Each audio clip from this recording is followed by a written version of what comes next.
Olá, sejam bem-vindos ao PodOdef, um podcast sobre neurociência na criação dos filhos. Eu sou a Bruna Trevisan, psicóloga, mãe do João e da Catarina. Eu sou a Graciele Azevedo, psiquiatra da infância e adolescência e mãe do Heitor. E hoje a gente tem o prazer de receber novamente a professora doutora Camila Leon. E hoje ela vem falar sobre um conhecimento diferente. A gente falou no anterior sobre como os pais ajudam na alfabetização. E hoje a gente vai falar sobre como os pais pensam sobre o sucesso dos filhos, como eles podem contribuir para o sucesso futuro desses filhos. Né? É um título que todo mundo tem muito interesse de saber e muita curiosidade. Né? O que é essa fórmula mágica, se existe uma fórmula mágica, para garantir esse sucesso dos filhos no futuro? Bom, não existe essa fórmula mágica, mas existem alguns caminhos que podem facilitar esse processo.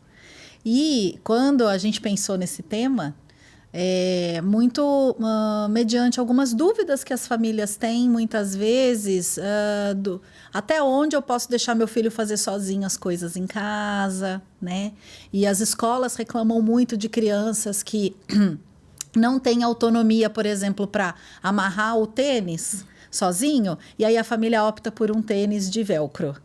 E aí esse menino, né, fica sem essa autonomia de conseguir dar o laço, e é uma habilidade motora fina importante para ele poder escrever, para ele poder desenhar, para outras coisas, né? Então, no fundo, o que a gente vai conversar aqui é sobre como que as famílias poderiam facilitar a promoção de autonomia em casa e o quanto que isso pode auxiliar os meninos a ter mais autonomia na escola.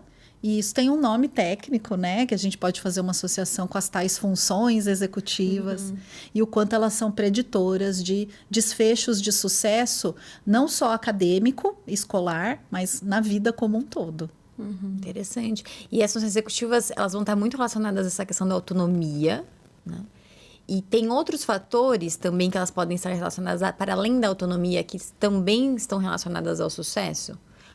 Então, só a autonomia já garante esse sucesso? Ou tem outras questões de funções executivas que vão ajudar nesse desenvolvimento também? Não. São várias habilidades, né? Então, a gente poderia até, de repente, começar definindo o que são essas tais funções executivas, né?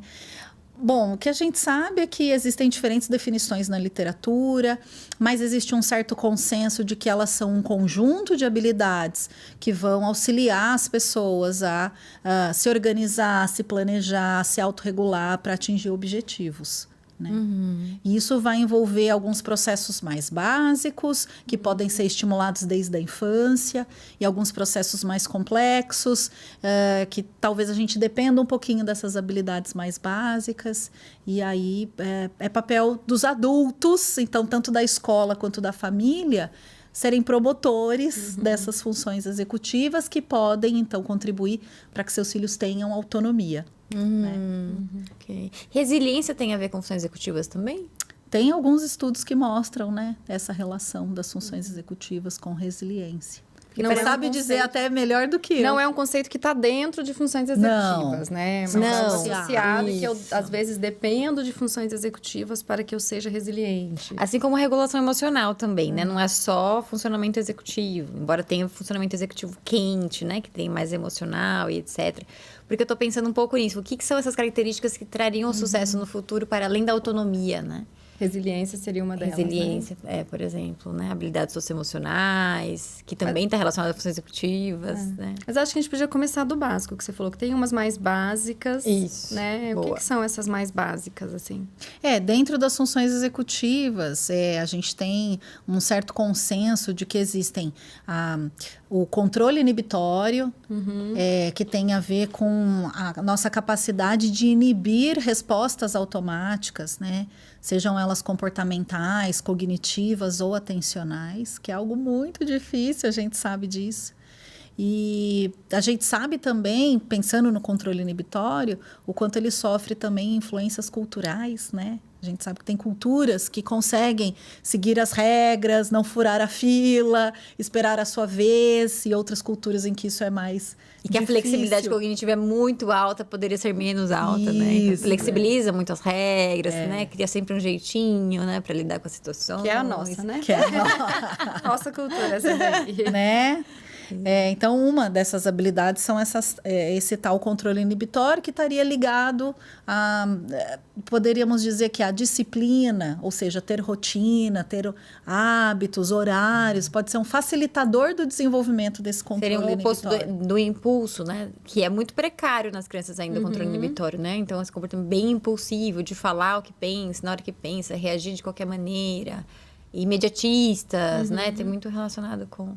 E o quanto é importante as famílias entenderem isso. Porque eu já recebi no consultório, enquanto psicopedagoga clínica, por exemplo, uma mãe de uma menina de 10 anos de idade, que falou: ai, Camila, eu fui num consultório médico e levei a minha filha... E ela não parava, ela levantava, ela sentava, ela falava, E eu, mãe, e você não levou um joguinho para vocês jogarem juntas? Você não levou um livrinho para ela ler? Um caderninho para ela desenhar? Nada? Ela, não. Eu falei, e você? O que você ficou fazendo? Ah, eu fiquei no celular. Restaurante, né? Né? O quanto é importante as famílias entenderem que as crianças não são mini adultos e que não é porque existe a regra que a criança vai conseguir seguir, né? E o quanto que a gente vai ter que pensar em alternativas. E oportunidade de treino, né? Então, por exemplo, essa mãe, ok, até deu uma oportunidade de treino, mas com um modelo muito ruim. Eu lembro muito nitidamente, o João era bem bebezinho, eu fui na pediatra levar ele ali nos primeiros meses, né? Que a gente ia com bastante frequência. E aí, uma vez tinha uma mãe com uma menininha, talvez uns 4 anos a menininha tinha, por ali. E as duas sem nenhum recurso, num ambiente que também não tinha nenhum... Era uma parede branca. No máximo, acho que tinha uma mesinha infantil, mas sem nenhum brinquedo. A mãe sem nenhuma tela, sem nenhum livro, sem nada. Meditando. E as duas tranquilas. A menina pequena esperando. Então, eu fiquei imaginando quanto essa mãe já deu de oportunidade para essa menina treinar, se autorregular, saber esperar tolerar essa passagem do tempo, né? O que a gente tem muito pouco de oportunidade hoje em dia. Né? Mas aí tem uma coisa de perfil também. Ah, sim. Eu fico imaginando assim, né? Não é toda criança, né? de 4 anos que mesmo com modelos e com coisas, vai ficar sentadinha, paradinha ali, né? Concordo. Porque até na coisa do levar as coisas, eu fico pensando nisso, né? Meu filho tem 3. Dependendo do tempo, os distratores não dão conta. Em alguma hora ele vai precisar levantar mesmo e partir para uma coisa mais física ali, né? Então, assim, a gente leva, tem um brinquedinho, tem um livrinho, tem um negócio de colorir, vamos algumas coisas. E tem hora que fala assim, não, deu o meu limite. Agora, eu realmente... Você percebe claramente que, assim, ele vai precisar levantar e fazer alguma coisa. Sim. Não é o típico. Esse exemplo que eu dei é porque me chocou, porque 4 realmente. anos desse jeito eu já tava, nossa, eu tô Então, já ia fazendo... perguntar, eram brasileiras mesmo? Eu tô nessa, eu tô fazendo alguma coisa muito errada aqui também, né? Não, e a gente sabe o quanto a tecnologia digital excessiva e não mediada tem contribuído de maneira negativa para as crianças não conseguirem esperar a sua vez, né? As crianças estão cada vez mais imediatistas, né? Existe isso também. Então, as famílias não têm estratégia, não são modelos e acabam, então vai, eu prefiro minha saúde mental. Tem família que fala isso, né? Fica aí no celular um pouco. Isso. Enfim, é um desafio. E uma visão distorcida de saúde mental, né? Um adendo só. Porque não pensa... É aquela coisa do imediatismo mesmo, do adulto, inclusive, né? Não pensa que essa saúde mental é bem momentânea, porque ele tá plantando uma alteração ali, um prejuízo de saúde mental no futuro, porque ele vai ter que lidar com alguma consequência em função disso. Com certeza. Mas então você falou do controle inibitório. É a primeira. Isso. E por que eu comecei falando dela? Porque tem alguns estudos mostrando que muitas vezes ela está na base do desenvolvimento das outras, né? Ela é essencial. Então, vamos pensar em crianças talvez mais velhas, né? No sentido assim de que os amigos já conseguem esperar a sua vez, querendo ou não, na escola. Vamos pensar o modelo tradicional. As crianças ficam sentadas um tempo longo, né? As aulas de 50 minutos, muitas vezes o professor com uma aula expositiva. E aí, de repente, uma criança que não consegue, né, ficar no lugar, né? E ela não tem... de repente, um diagnóstico, ou não tem risco mas às vezes é uma falta de, como a Bruna comentou, oportunidade de treino dessa capacidade de conseguir esperar a sua vez, se autorregular, né? Então, mas essa é uma das. Aí nós temos a memória operacional ou memória de trabalho. Aqui no Brasil a gente pode usar essas duas nomenclaturas como sinônimas, que seria, de uma maneira geral, a nossa habilidade de, num curto período de tempo, eu conseguir manipular informações mentalmente, sejam visuais ou auditivas. Exemplo, eu acabei de falar um monte de coisa aqui, vocês devem estar segurando as informações e já pensando que perguntas e relacionando com outras coisas para já engatar e a gente manter um diálogo. Para isso, a gente ativa. Deveria, mas minha memória de trabalho é bem ruim, então... Não é? Considerando os fatores ambientais, é excelente, né, amiga?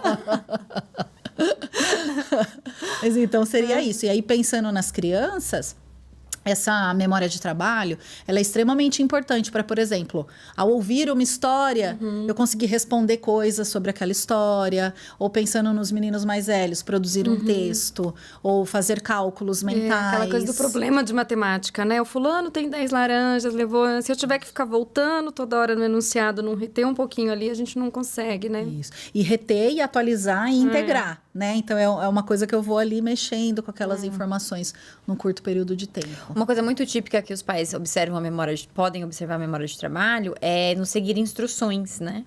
Então, os pais geralmente fazem, pega a mochila, se troca, escova o dente e vai pro carro. Já deu 4 comandos de uma vez só, o filho mal faz metade, né, do primeiro e se perde, porque ele tem que sustentar as 4 informações enquanto ele executa, que envolve um pouquinho do automonitoramento também, né? E aí, realmente, eles se frustram, porque tá dando realmente, exigindo mais da memória de trabalho do que aquela criança dá conta de executar. Né? Eu tenho uma amiga que uma vez ela falou, eu tô cansada, porque eu já falei pro fulano que quando ele chega em casa, ele tem que seguir um determinado ritual de passos que ela determinou, que são óbvios. De 15 passos.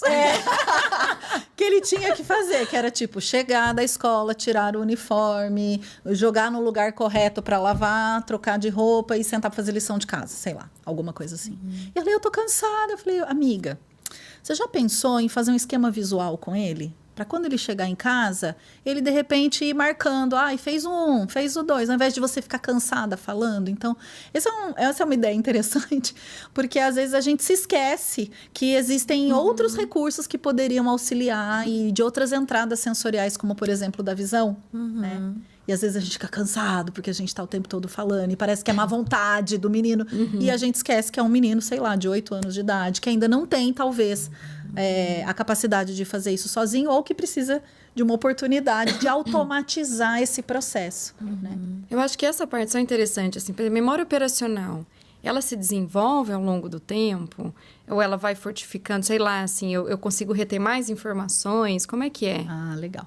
Todas as funções executivas, né, elas, existem alguns estudos mostrando, assim, o início do desenvolvimento do controle inibitório da memória de trabalho a partir dos 6 meses de vida. Olha. Claro que antes de eu integrar informações na memória de trabalho, eu preciso só fazer a retenção. Então, primeiro, é a memória de curto prazo, que vai se desenvolvendo e vai ativando as regiões do cérebro ligadas à memória de trabalho, né? Mas, então, existe isso, uma capacidade, de repente, de segurar uma informação, depois 2, depois 3, depois 4, e conforme a gente vai treinando e sendo estimulado, a gente vai aumentando essa capacidade de segurar um número maior de informações. Vejo isso muito na Catarina com 1 ano e 9 meses. Porque com o João, sabe a história da distração, né? Então, que a gente usa muito. Vamos fazer não sei o quê, daí a criança esquece, você não precisa lidar muito com aquela outra coisa que ela queria. Com ela não funciona. Ela sustenta por bastante tempo e se lembra e fala, não sabe falar ainda. Mas fica, porque ela lembra daquilo. Olha só. Mas sabe o que eu falei? Esse negócio das pessoas também que inventou lá de dar escolhas para o seu filho. Pra fazer, não funciona, porque eu dou 2 escolhas pro meu filho, ele volta na anterior. Entendeu? Ele retém muito, assim. Mas então você quer isso ou isso? Não, eu quero aquilo mesmo. Não é nenhum desses dois que você tá me propondo, não. E aí vai ter que ser filhinho hoje. Não temos essa alternativa. Exato. Por que você acha que a Catarina tem essa capacidade de reter mais essa Eu acho que é dela, não sei. Dela, eu acho que é dela, tem mais facilidade. Teve uma noite em que ela tava demorando para dormir. E aí passou do horário, aquela história, né? Já tentei uma coisa... Não é típico dela, mas foi uma noite peculiar, assim. E aí eu tinha que... o Arthur falou, meu marido falou que ia buscar alguma coisa. Eu falei, não, deixa que eu vou. Eu coloco ela no carro, que daí aproveita e na volta ela dorme. Só que eu tinha prometido alguma coisa. Vamos, que daí na volta a gente brinca, alguma coisa assim. Com a esperança de que eu não precisaria, porque é um caminho longo, sei lá, 10 minutos pra ir, 10 minutos pra voltar. Imagina, uma criança de 1 ano e 9 meses vai lembrar. Ela ficou engajadíssima, ela não esperando dormiu, a recompensa. E voltou e lembrou. Super sustentação. Não sei de onde vem, não sei. Espero que isso seja uma coisa positiva ao longo do tempo, que permaneça, né, positivamente. Por enquanto, não sei se é tão positivo. Por enquanto, não tá muito legal, não. Tá treinando, tá ampliando o seu repertório de terapeuta. Isso, exato. E aí, você falou, então, controle inibitório, memória de trabalho e... E a terceira que a gente considera básica é a flexibilidade cognitiva, que você já Meu Deus, comentou. ela tá nas básicas já. Tão complexa, né? São 3 que são consideradas básicas. É daquele artigo acho que a Diamond, né? Tem um que ela fala essas 3, né? Isso. Mas existe até um certo consenso de outros modelos teóricos que existam essas 3. E a flexibilidade cognitiva, a Diamond, no artigo dela, ela vai ampliar, assim, a definição de flexibilidade cognitiva como... envolvendo várias habilidades, né? A nossa habilidade de alternar entre tarefas, até a troca de turno numa fala, a minha capacidade até de enxergar, né? Nossa, será que eu falei uma coisa inadequada, né? Será que eu preciso mudar, me autorregular? E essa capacidade de se ajustar às diferentes demandas do ambiente. E tem até uma definição que ela traz, que eu gosto bastante, que ela fala assim, que a flexibilidade cognitiva é o oposto de rigidez mental. E aí ela faz até uma associação com a capacidade criativa, né? O quanto é importante a gente dar a oportunidade das crianças de terem, de repente, os momentos de ócio para poderem ter criatividade. Ou atividades estruturadas são importantes? São, mas atividades não estruturadas também são importantes. A brincadeira orientada é importante, mas a brincadeira livre também, que seriam essas oportunidades, entre outras, né? Da criança exercitar essa flexibilidade mental. Sabe, eu vi um estudo, agora eu não vou lembrar o autor, talvez até você conheça, assim, mas ele fazia essa comparativa em termos até de funções executivas, né, dessas funções executivas que dependem de uma orientação do outro e uma função executiva própria, né, tipo, eu sei que está frio e que eu preciso pegar meu casaco, né, e aí falava de ter uma relação entre os momentos de brincar livre e esta função executiva, que é o que a gente quer, que vamos chegar na autonomia, né, que é eu falar assim, não, agora eu também executo por minha própria percepção e vontade. E se a gente fica muito no estruturadinho também, a gente não permite que isso aconteça, né? Sim.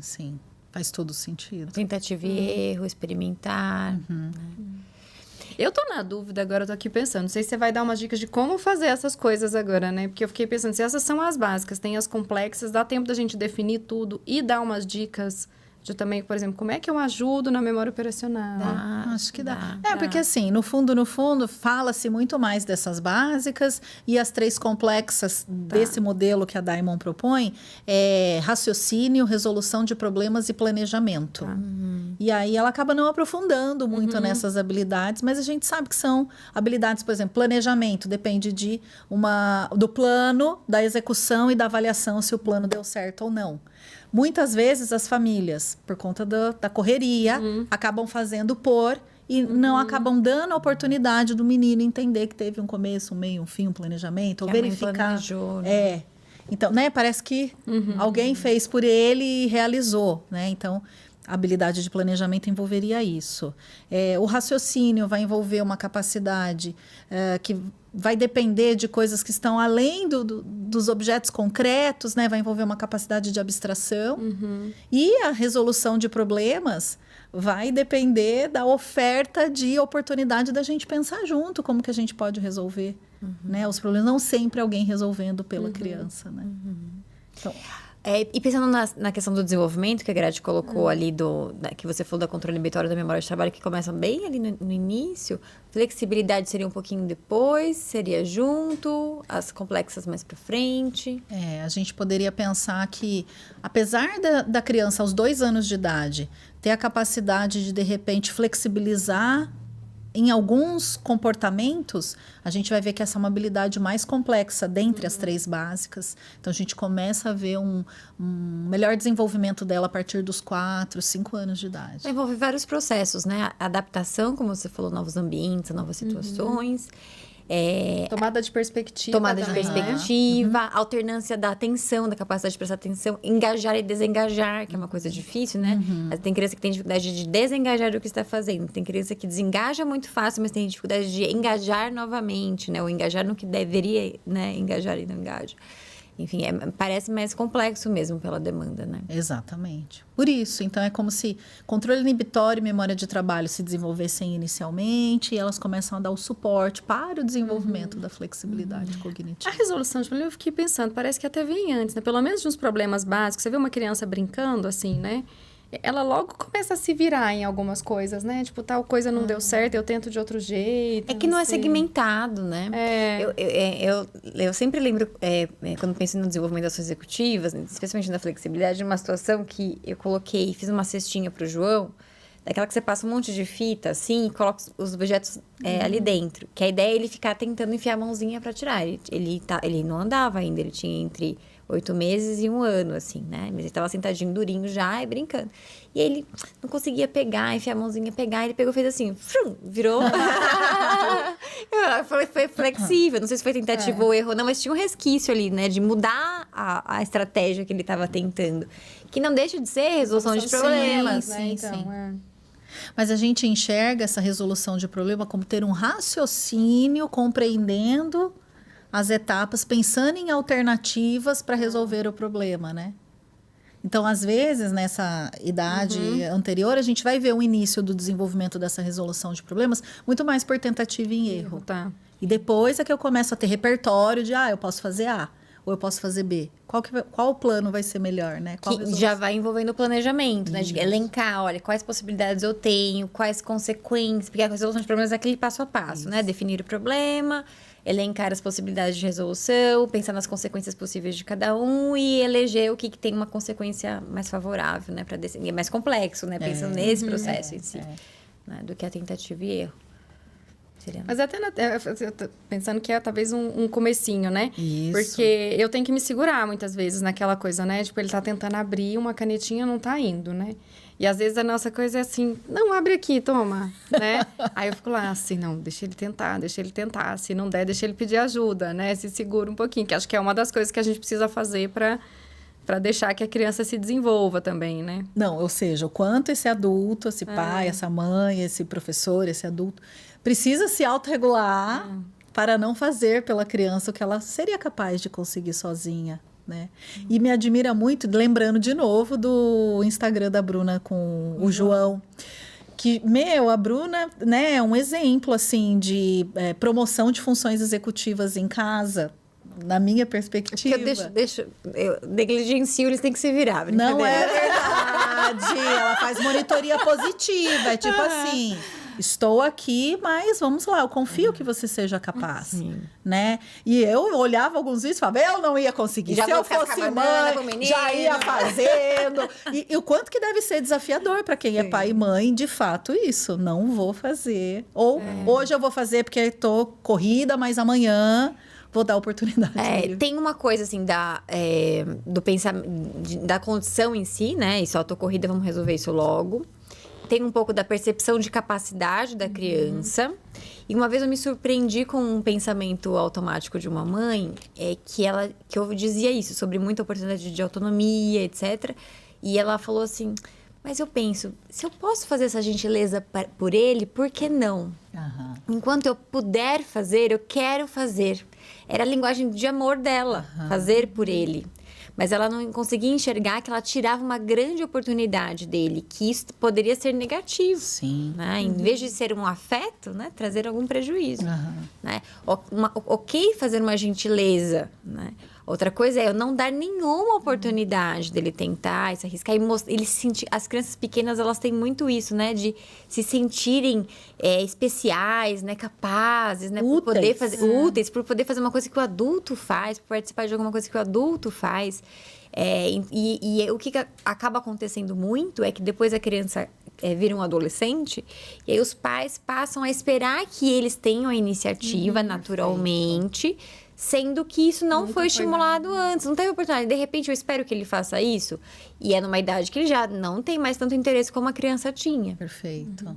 Sabe uma coisa que eu tenho tentado alternar, assim, com o Heitor, né? Por exemplo, ele consegue tirar a roupa sozinho. E muitas vezes ele tira. Mas tem um dia ou outro que ele pede pra eu tirar. Sim. E aí, nesse momento, eu falo assim... Ah, claro que eu tiro. Eu sei que você sabe, mas eu também adoro cuidar de você, né? Então, eu acho que essa coisa de alternar, o tipo... Tá bom, eu dou autonomia. Mas às vezes ele pede, né? Sim. E tudo bem, entendeu? Pode ser querendo mais um carinho, exatamente, quer ficar mais pertinho. tá mais cansado. Sim. Quer isso daí, eu falo, tá bom, eu sei que você sabe, mas eu adoro fazer por você também, né? E é esse o caminho, eu acho, desse equilíbrio entre eu sei que ele consegue, mas quando ele me pede, pode ser uma linguagem de amor, né? De afeto, de carinho, e tá tudo bem. E eu brinco, eu vou contar um caso aqui pessoal, né? Que eu tenho um excelente relacionamento com os meus pais. E as minhas amigas e a minha irmã também me acham super mimada. E eu sou mesmo, em que sentido? Se eu vou para casa dos meus pais e meu pai fala, filhinha, quer comer uma maçã? Eu falo, não, papai corta para você. Eu falei, então eu quero. Mas é isso, é esse carinho. Eu sei cortar maçã? Eu sei. Mas você não precisa morar com seu pai para viver, né? Exatamente. Mas o que a gente tem visto? Então, até voltando aqui no nosso tema... pensando que essas funções executivas, então, são facilitadoras dos processos de autonomia, dos processos de resiliência, são facilitadoras de várias outras habilidades que vão preparar esse indivíduo para a vida, né? Muito mais do que somente as habilidades acadêmicas. E tem famílias que muitas vezes, olha, porque meu filho já sabe ler, escrever, fala mandarim, fala chinês, aquela concorrência entre as famílias, né? Não sei se vocês estão em grupo de WhatsApp das escolas dos filhos de vocês, mas o que a gente ouve falar é que existe uma certa concorrência, assim. E, gente, às vezes é um menino que, né, não sabe se trocar. Eu já atendi pacientes de 10 anos de idade que não se limpava sozinho no banheiro. Então, ele não fazia as necessidades na escola, porque ele não se limpava sozinho. Era a mãe dele que tinha que limpar ele em casa. Então, assim... Voltando naquilo do equilíbrio, existem algumas privações que as famílias estão fazendo que elas não estão enxergando prejuízo no futuro, né? E esse pode ser o menino, por exemplo, já atendi um adolescente de 15 anos que ele falava, ai, meu sonho era fazer um sanduíche. Então, na próxima sessão, nós vamos comprar e vamos fazer. Vou orientar essa família para dar mais oportunidade, porque um menino de 15 anos já tem que pensar na preparação do vestibular, que provavelmente ele vai morar sozinho. E aí, o menino não sabe fazer um arroz? Né? Então, assim, não que todo mundo precise saber, mas né? Se ele tá afim, poxa. E as famílias tendem a que buscam essa história do sucesso, né, no futuro, pensando muito em sucesso profissional, especialmente, ficam encantados com as escolas que propõem currículos muito alternativos, a robótica, não sei o quê, né? Currículos como se esse tipo de currículo fosse o que seria garantir o sucesso no futuro, né? E acabam subvalorizando, na verdade, essas outras estratégias de estimulação, que na verdade são oportunidades, que trazem muito mais desenvolvimento do que esse currículo super alternativo e rebuscado das escolas, né? Com coisas muito inovadoras, assim. Excelente. Eu acho importante contextualizar isso exatamente, que os estudos mostram que, né, funções executivas é um dos melhores preditores, na verdade, desse que a gente vai chamar de sucesso ali, né?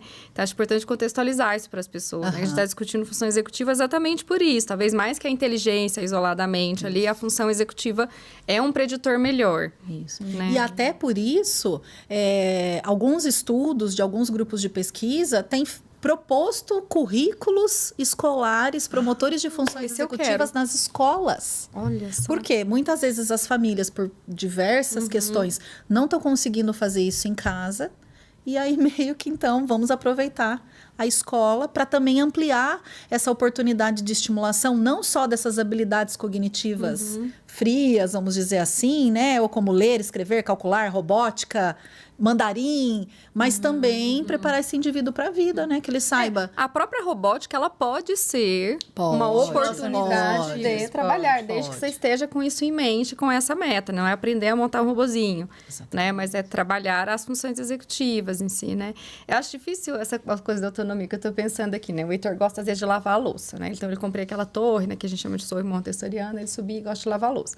Mas ele começa com lavar louça e vai lá e coloca sabão, né? Vira o aguaceiro. E aí vira do tipo, vou tacar muito detergente pra fazer espuma, né?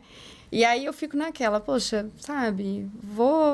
Tiro o detergente, deixo ele brincar um pouquinho, né? Que aí eu tento contextualizar que, ó, lavar louça é este processo aqui. Agora você já tá brincando com detergente, mas eu deixo, se pode brincar com detergente, brinca. Ou poderia fazer um combinado, né? Filho, vamos lavar primeiro, depois você brinca. Ou você vai brincar por tanto tempo, depois a gente lava. Podemos tentar. Né? Até para ele entender que tem uma função ali. O que eu tento é diferenciar. Falar assim, olha, você estava lavando louça, agora já começou a brincar. Tudo bem brincar, né? Mas eu vou precisar terminar de lavar a louça. Né? E às vezes eu falo, então agora eu vou lavar. Se você quer brincar, eu vou lavar a louça, né? E você tá tocando nesse assunto e eu tô aqui lembrando que a gente já sabia disso, as nossas mães já sabiam disso e hoje em dia os estudos da neurociência vêm a comprovar o quanto as atividades do lar precisavam ser resgatadas pelas famílias e elas são promotoras de funções executivas e você tocou num exemplo que é lavar a louça, né? Eu fico falando muito antigamente, mas é que assim, a sociedade foi mudando, a nossa cultura foi mudando e se couber na agenda das famílias, acho que vale a pena resgatar algumas práticas do tipo arrumar a cama, tirar o lixo, divisão de tarefas em casa, lavar a louça, ou não precisa ser tudo, né? Inclusive porque tem sempre alguém que faça por nós em casa, mas algum senso de responsabilidade, compromisso e noção de começo, meio e fim de algumas tarefas, para eles se envolverem ali na cultura do lar e isso era o que a gente tinha de promoção natural das funções executivas em casa antigamente e que hoje em dia isso está se perdendo. Sim. Perfeito. Então, uma das formas da gente pensar, poxa, como que a família pode pensar em estimular funções executivas? Vou comprar o livro do Piafex e vou trabalhar em casa? Não. Só o fato da gente começar a pensar junto nos combinados da casa, nas consequências, quando o combinado não for ser cumprido. De repente, algumas tarefas que caibam ali na rotina da família. Ter rotina de horário, né? O horário de dormir durante a semana não deveria ser negociável, o horário do banho, né? É um desafio para a criança, mas até voltando no conceito das funções executivas. A Diamond vai falar o seguinte, que as funções executivas, elas são necessárias quando não é recomendável ou suficiente agir de forma automática. Então, vamos pensar na rotina da família. É aquele desafio para conseguir implementar uma rotina. Mas na hora que implementa, parece que tudo fica mais fácil. No sentido até da vida do pai e da mãe, que você consegue se organizar para ter seu horário, para você fazer suas coisinhas. Mas olha que louco. Então, na hora que eu implemento, praticamente deixei de usar a função executiva. Para aquilo. E aí eu posso liberar as funções executivas para outras tarefas. Então, nossa, ele antes não conseguia dormir no horário, agora ele consegue. Então, o desafio vai ser ele dormir sozinho. Né? Agora, e aí a gente pode... Tem um limite, né? As executivas, elas, né? Que a gente precisa liberar, né? Deixar automatizar muitos processos para poder recrutar essas habilidades para coisas novas, mais complexas. Exatamente. Entendeu? Perfeito. Então, é benéfico. Então, assim, quando a gente fala da rotina, né? No meu caso, que eu trabalho muito com professores, a importância do professor ter rotina estruturada até o ensino médio. Não é só na educação infantil. E em casa, a gente também, né? A gente faz muita orientação, né? De pais. Muitas vezes, eu que sou psicopedagoga, os pacientes vêm por dificuldades de aprendizagem. Mas 100% das famílias, a primeira coisa que a gente faz é orientação de rotina. Porque muitas vezes não tem o horário do estudo em casa. Outra coisa também, só muito rapidamente, que acontece, pensando nas funções executivas e no quanto as famílias, parece que o menino foi para o Fundamental 2, não preciso mais acompanhar, fazer tarefa em casa. Não preciso mais dar suporte em casa, e não é bem assim, né?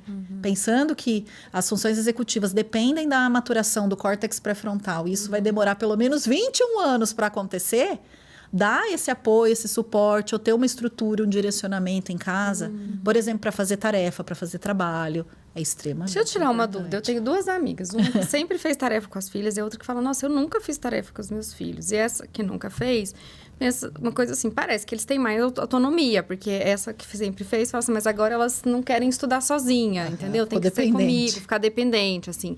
Tem um meio termo, tipo, fazer tarefa junto, né? Eu vou chegar, eu já começo de cara, eu deixo começar, e aí... Grati, acho que a gente tem que pensar no exemplo da Bruna, assim, de uma monitoria positiva, ou seja, Primeiro, será que em casa tem o horário da tarefa? Era importante ter um horário para fazer a tarefa, não é quando dá. Em segundo lugar, a tarefa, eu posso chegar, filhão, e aí, tem tarefa hoje? Você já sabe o que tem que fazer? Então, eu já estou dando apoio. Porque fazer tarefa junto não significa sentar do lado, ler tudo, fazer junto, recortar com a criança, colar, ou fazer até pela criança, entendeu? Mas você tá ali, pelo menos ajudando, como se fosse esse córtex pré-frontal externo, do horário, do local, se precisa de alguma coisa. Se você precisar de alguma coisa, eu tô aqui. Também para contextualizar para as pessoas, né, que pode ter muita gente que não é da área, que o córtex pré-frontal é uma região que é importante para toda essa função executiva, né? Para tudo isso que a gente está falando aqui, é uma região que demora a amadurecer também, né? Então, até aí os 20 e poucos anos, talvez para ele estar mais, né, maturação mais completa, assim, né? Essa questão da tarefa de casa, a gente estava até discutindo esses dias. Ela é interessante a gente pensar muito do nível de habilidade daquela criança. Né? Então, como a gente, no consultório, a gente vai lidar com crianças que têm mais dificuldade nesse sentido, no geral, a gente vai precisar ajudar os pais a lidarem com a tarefa de casa, né? Mas se tem famílias, por exemplo, minha mãe nunca me ajudou na tarefa de casa, não tenho isso na minha memória, né? Mas aí de você, se você não... Não. Mas é que você devia ser já o perfil responsável. Você já Não, mas eu lembro, assim, que no começo eu esqueci. Eu lembro da professora falar, esqueceu de novo. Eu tinha esse esquecimento. Mas a minha mãe, assim, ela valorizava a escola. Tinha valorização da escola em si. Então, isso passava muito forte pra mim. Então, eu me engajava nesse sentido. E eu tinha uma preocupação com o desempenho, né? Então, isso me movimentava. Então, eu me virava. Mas... eu acho que o que precisa fazer é isso, observar o quanto a criança está dando conta e ajustar esse nível de monitoria para o nível de desenvolvimento dela. E não se acomodar.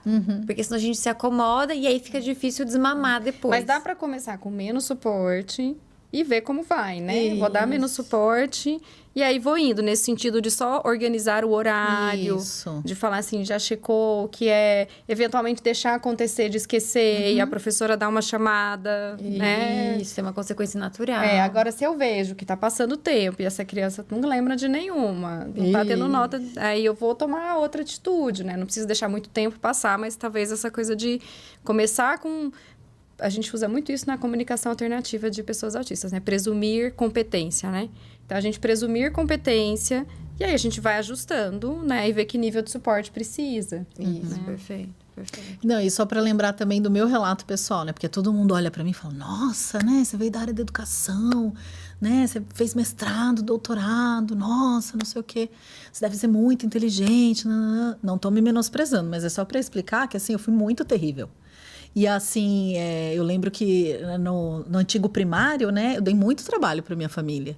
E eu lembro que eu estudava no Colégio Objetivo Júnior, que é super puxado, conteudista. E todo ano a gente ganhava uma agenda. Pensa se eu usava agenda. Ninguém me ensinou a usar agenda na escola. Aí eu chegava em casa e minha mãe, Camila, tem tarefa? Eu, não. E eu lembro que eu tomava bronca do meu pai, mas nunca ninguém sentou comigo e falou, Camila, nice to meet you, essa daqui é a agenda. Tem que olhar, não adianta só anotar. Eu era assim, eu anotava, mas eu não olhava.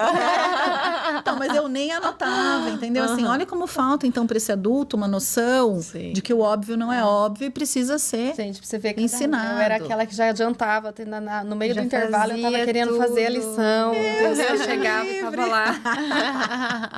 Mas então, é isso, tipo assim, a gente precisa ter essa noção do quanto que eu ajudo, até onde vai meu apoio, mas também partir do princípio de que se ele não sabe o que tem para fazer, como que eu posso ensiná-lo a saber o que tem para fazer, aonde ele tem que registrar, pedir um apoio lá do professor do PRO, dá uma olhadinha se ele anotou hoje, para essa família não ficar sobrecarregada no grupo de WhatsApp fazendo pela criança. Essa é uma coisa que às vezes eu falo, olha, testa uma coisa, que é assim, deixa ele anotar, e aí você checa a anotação. Primeiro eu vou tentar que ele anote, aí eu checo a anotação.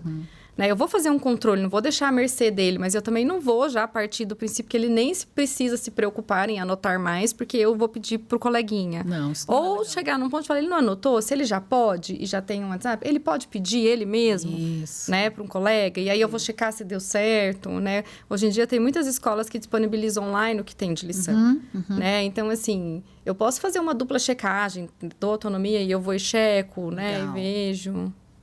Perfeito. Mas a gente já tá lá na frente, né? Tipo, meu filho não chegou na fase ainda lição de casa, né? Então, eu fico nesse ponto, com 3 anos, assim, o que fazer? Né? Assim, tem essa coisa dos cuidados da casa, né? Eu fico pensando muito nisso de também marcar os momentos, porque é aquela coisa, tipo, a gente vai levantar e aí a gente vai trocar de roupa, dele entender uma certa sequência, né? De coisas, mesmo que não tenha um horário tão rígido ali, né? Tem uma ordem de algumas coisas, mas eu fico pensando, será que falta um pouquinho mais, assim?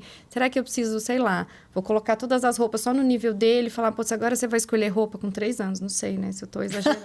Mas nessa, tipo, e agora? Ele vai lá, né? Tipo, ele consegue pegar sozinho já? Porque a gente fica um pouco nessa dúvida, né? Você falou do currículo para a escola, eu fico pensando, devia ter um currículo desse para a família, que é do tipo, olha, por volta desta faixa etária, ele já começa a conseguir fazer tal coisa, né? Não existe esse currículo, né?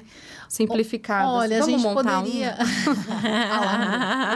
Não, é que assim, quando a gente pensa nesses currículos escolares, os primeiros nem pensavam em funções executivas.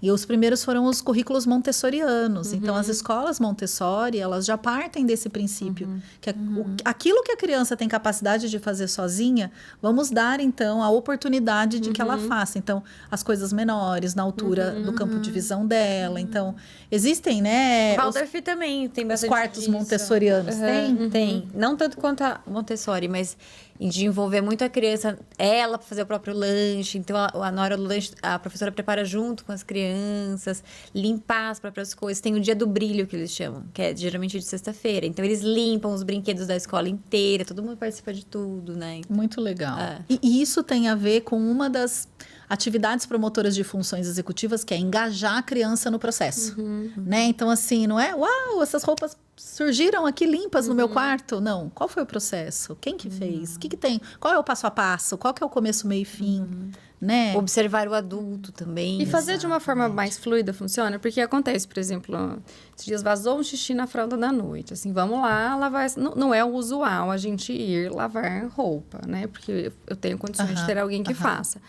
Mas aí eu falo assim, não, então vamos lá. E a gente vai, aí ele vai ajudar a colocar. Legal. Então, fazer de uma forma fluida também. Não precisa ser, não, a gente sempre faz isso, né? Mas dar esse modelo já ajuda um pouquinho. Com certeza. É muito melhor ter de vez em quando do que não ter nunca, né? O que me preocupa, pensando agora até assim... O que a escola fala pra gente, né? Olha, conforme a família tem uma melhor condição financeira, tudo é terceirizado. Então, por exemplo, tem alguém que cuida da casa, tem alguém que cuida da criança, às vezes tem um motorista que leva e traz.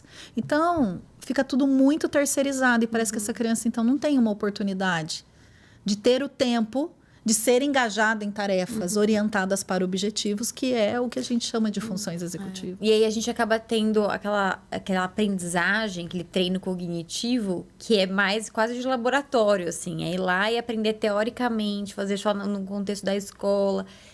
E não generaliza. Então, chega na vida adulta, né? Não colocou na vida real esses conhecimentos, essas habilidades. Perfeito. Então, é muito top em habilidades, né? Muito... Fala vários idiomas, muito matemática. Física, mas não consegue fazer o próprio sanduíche. Perfeito. Né?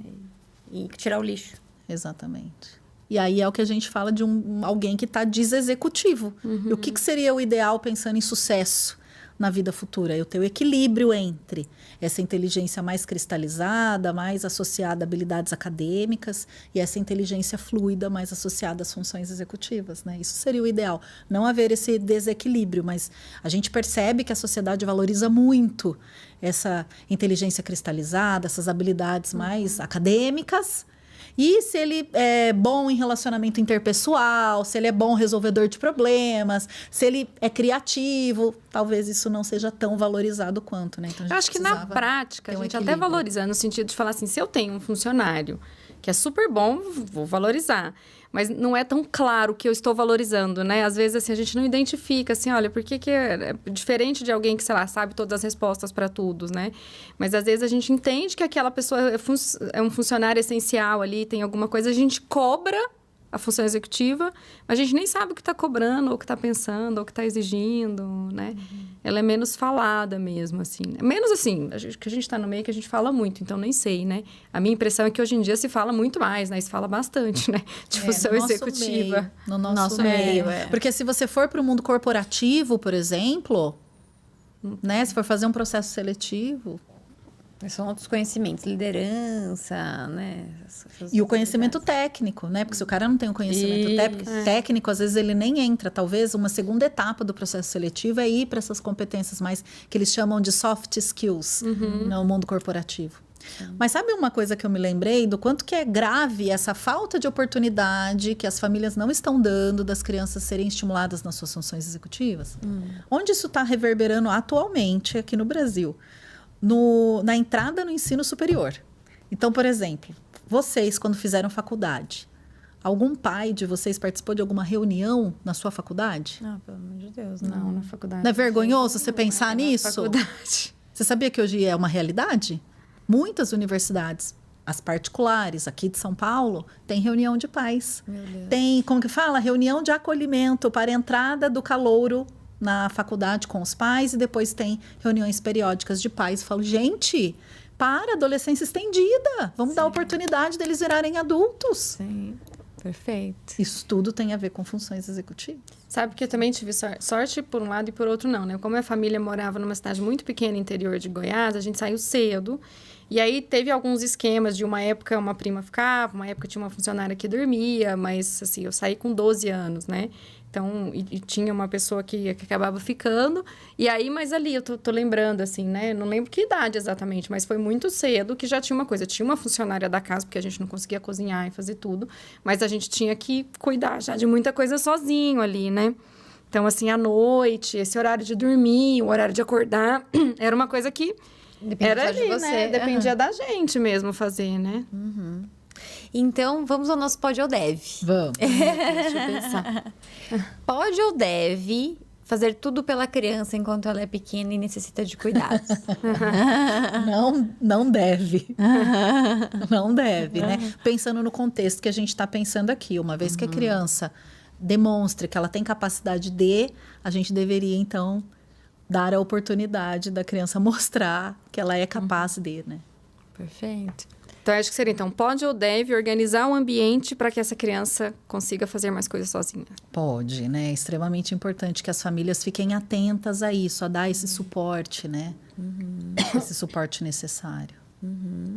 Pode ou deve a criança participar ali da cozinha, de lavar roupa? Deve.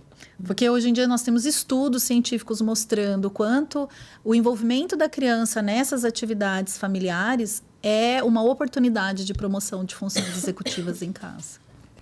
Pode ou deve ajudar na tarefa de casa? Deve.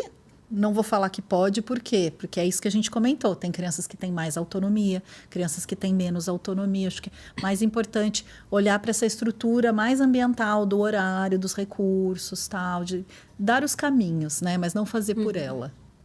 Muito bom. Muito legal. O que eu quero sair daqui é esse currículo que vocês podem montar para os pais. Assim, olha, desde 1 ano de idade ali, como é que a gente vai para trabalhar funções executivas, hein? Dicas de atividades. Um curso, né, que os pais já ganham quando saem da maternidade. Isso aí. Não, descobre que estão grávidos, já tem que começar a fazer um curso. Deveria, né? Se for parar pra pensar, né? Tanto conhecimento é importante que vai fazer toda a diferença no desenvolvimento dessa nova geração, né? Mas então quero contar uma coisa para acalmar os corações das famílias que vão assistir, que estão assistindo a gente.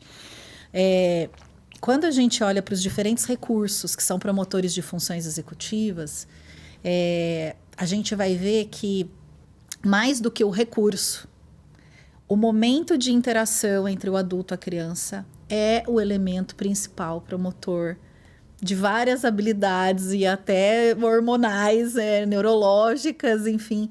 E temos muitos estudos, então, mostrando de que muito mais do que a família ficar preocupada ainda não comprei aquele recurso, não implementei aquela estratégia. Eu olho no olho do meu filho se sente amado. Nós temos momentos em conjunto que nós estamos dando risada juntos, se engajando numa tarefa, né? Isso é muito mais importante do que o recurso.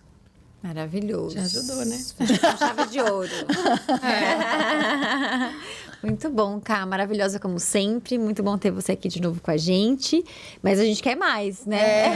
A gente quer várias mais coisas. sempre. Muito bom. Muito obrigada, viu? Obrigada. Obrigada, pessoal. Até a próxima.